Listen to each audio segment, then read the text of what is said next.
পটলের দোরমা ঠিক কত সহজে ও সুন্দরভাবে রান্না করা যায় আজকে সেই ভিডিওই আপনাদের সামনে নিয়ে এসেছি। সাথে থাকছে কিছু টিপস, তাই অনুরোধ রইল সম্পূর্ণ ভিডিওটি দেখার। নমস্কার, আমি মৌ, আপনারা দেখছেন রান্নাকথা। তাহলে চলুন শুরু করি। প্রথমেই একটু বড় দেখে 8টা পটল নিয়েছি। এই পটলের ওপরে যে গাঢ় সবুজ রঙের খোসাটা থাকে সেটা চেঁচে ধুয়ে নিয়েছি। এবারে পটলের নিচটা একটু কেটে নিচ্ছি, আর বোটার দিকটা প্রায় 1 কর মাপ নিয়ে কেটে রেখে দিলাম। এরপরে চামচের পেছন দিকটা দিয়ে ঘুরিয়ে ঘুরিয়ে পটলের ভেতরের অংশটা বার করে নিচ্ছি। এই কাজটা একটু ভালো করে করতে হবে। দেখুন, পটলের ভেতরটা এমন পরিষ্কার করে নিতে হবে। এইভাবেই সবগুলো পটল থেকেই ভেতরের অংশ বের করে নিয়েছি। পটলের বীজগুলো এবার শিলে একটু বেটে নেব, তবে মিহি করে বাটবো না। আর পটলের ওপরের যে অংশটা কেটে রেখেছিলাম এইগুলো ফেলা যাবে না। এবার পটলগুলোই নুন মাখিয়ে নিচ্ছি। পটল ভাজলে যেহেতু তেল কালো হয়ে যায়, তাই এখানে হলুদ ব্যবহার করব না, শুধু নুন মাখিয়েই তেলে পটলগুলো ভেজে নেব। এবার কড়াই গরম করে তেল দিয়ে দিলাম।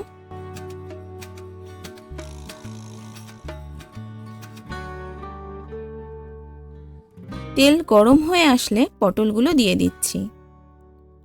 মিডিয়াম টু হাই ফ্লেমে পটলগুলো ভেজে নিতে হবে।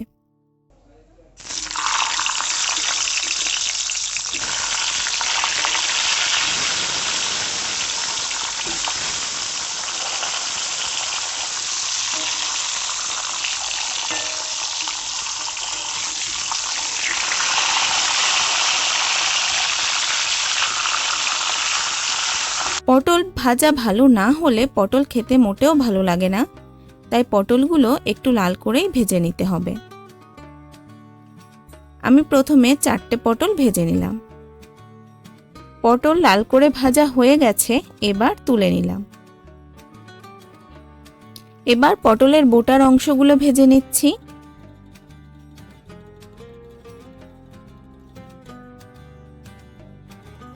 ভাজা হয়ে গেছে, এবার তুলে নিলাম। পটল ভাজায় তেল কালো না হলেও পটলের কষে কড়াইটা বেশ কালো হয়ে যায়। এবার একই তেলে পুরটা করে নেব। গ্যাসের ফ্লেমটা লো টু মিডিয়াম করে দিয়েছি। এবার দিয়ে দিলাম একটু জিরে ফোড়ন।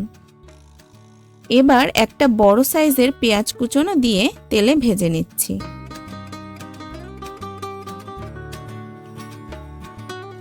পেঁয়াজের রং গাঢ় সোনালি হলে দিয়ে দিচ্ছি আদা কুচি আর রসুন কুচি, হাফ চামচ করে।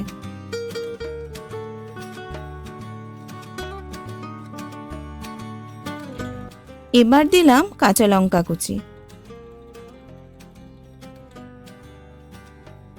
এরপরে 150 গ্রাম চিংড়ি ভালো করে কিমা করে নিয়েছি, এটা দিয়ে দিলাম। মাছটা তেলের সাথে মিশিয়ে নিচ্ছি।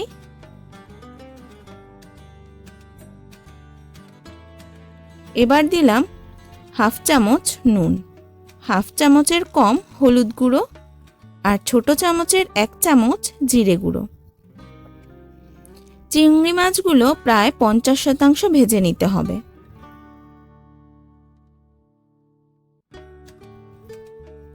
পঞ্চাশ শতাংশের কাছাকাছি ভাজা হয়ে আসলে আগে থেকে বেটে রাখা পটলের ভেতরের অংশটা দিয়ে দিলাম।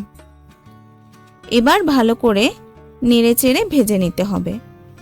পুর থেকে তেল ছাড়লে বুঝতে হবে পুর ভাজা হয়ে গেছে এবং পুরের রংটাও একটু গাঢ় হয়ে আসবে। পুর হয়ে গেছে, নামিয়ে নিচ্ছি। এবার পুরটা ঠান্ডা হলে পটলের ভেতরে পুরটা ভরে নেব। পটল ভাজার কারণে একটু চুপসে গেছে, তবে পুর ভরে নিলে বেশ মোটা হয়ে যাবে। পুরগুলো আঙুল দিয়ে ঠেসে ঠেসে ভরে নিতে হবে। এবার আমি একটু ময়দা মাখা নিয়েছি। এই ময়দা মাখাটা নাও দিতে পারেন। পুর বেরোনোর ভয় থাকলে তাহলে দিয়ে দিতে পারেন। এটা পটলের মুখে লাগিয়ে পটলের বোটাটা লাগিয়ে টুথপিক দিয়ে আটকে দিচ্ছি। এইভাবে সবগুলোই করে নিচ্ছি। এবার আলাদা আরেকটা কড়াইতে সর্ষের তেল দিয়ে দিলাম। তেল খুব ভালো করে গরম হয়ে আসলে দিয়ে দিচ্ছি জিরে ফোড়ন।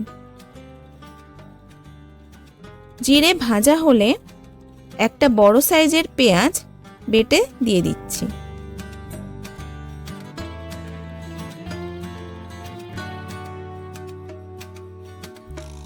এবার তেলের সাথে একটু মিশিয়ে নিলাম, দিচ্ছি একটু নুন, এতে পেঁয়াজটা তাড়াতাড়ি ভাজা হবে। আর দিলাম একটু চিনি রঙের জন্য।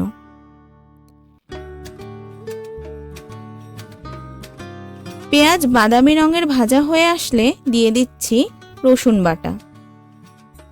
ভালো করে কষিয়ে নিচ্ছি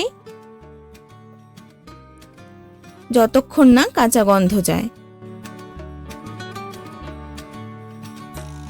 এবার দিয়ে দিচ্ছি 1 চামচ আদা বাটা, 1 চামচ জিরে বাটা, 1 চামচ লাল হয়ে যাওয়া কাঁচা লঙ্কা বাটা। এবার ভালো করে মশলাগুলো কষাতে হবে যতক্ষণ না তেল ছাড়ছে।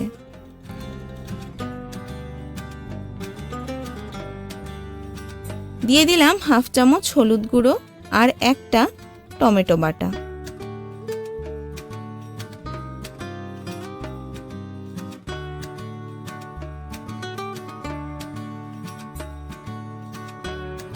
আবারও একটু নুন দিলাম।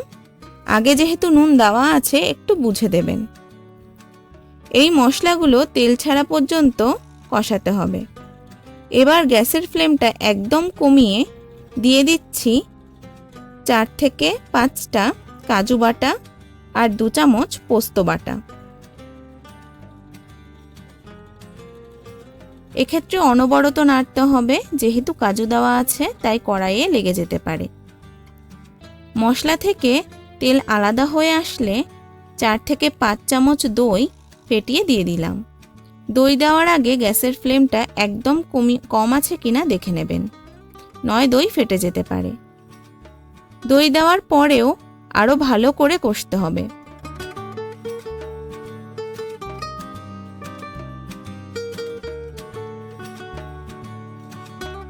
এমন তেল ছেড়ে দিলে ঝোলের জন্য জল দিয়ে দিলাম। এটা নিজেদের প্রয়োজন মতো দেবেন, তবে পটলের দোরমায় বেশি ঝোল হয় না।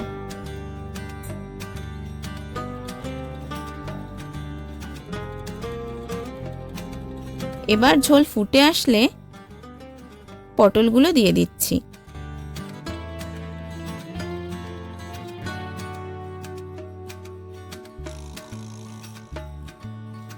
এইভাবে কিছুক্ষণ ফুটলে এমনভাবে কড়াইয়ের হ্যান্ডেল ধরে একটু নাড়িয়ে নেবেন, এতে পটলের ভেতরের পুরটা বেরিয়ে যাবে না।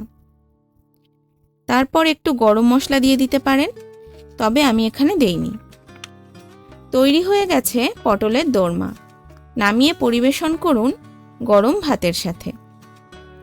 এই রকম আরও ভিডিও দেখতে প্লিজ চ্যানেলটি সাবস্ক্রাইব করে দেবেন। আর আজকের ভিডিওটি ভালো লাগলে লাইক, কমেন্ট আর শেয়ার করতে ভুলবেন না। ভালো থাকবেন, সুস্থ থাকবেন। ধন্যবাদ।